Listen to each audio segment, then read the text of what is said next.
Ассалаумағалейкум, сәлем баршаңызға. Мен арнама қош келдіңіздер. Егер де мен арнама тіркелмесеңіз тіркеліп, лайк басып, комментарий жазып, қоңырауша белгісін басып қоюды ұмытпаңыздар.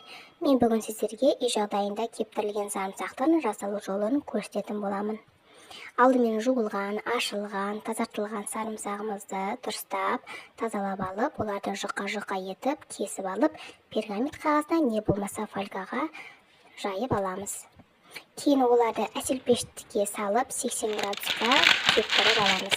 Осы кептіру барысында сарымсағымыз күйіп кетпеу үшін оларды қасықпен былғастырып қоюды ұмытпаңыздар.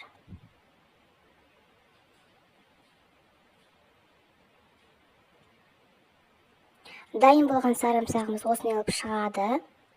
Қазір сіз видеода көріп тұрғандарыңыздай ол өте жеңіл, кідірлік болып және салмағын жоғалтқан.